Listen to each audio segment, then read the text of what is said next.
घनपोषिणि शङ्करतोषिणि कल्मषमोषिणि घोषलते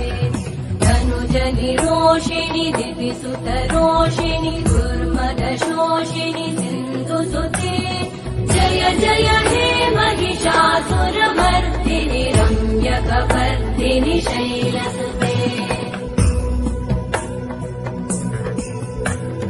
मयि जगदम्ब मदम्ब कदम्ब वनप्रियवासिनि हासरते शिखरि शिरोमणि तुङ्ग हिमालय शृङ्गनिजालय मध्यगते मधुमधुरे मधुकैटभगञ्जिनि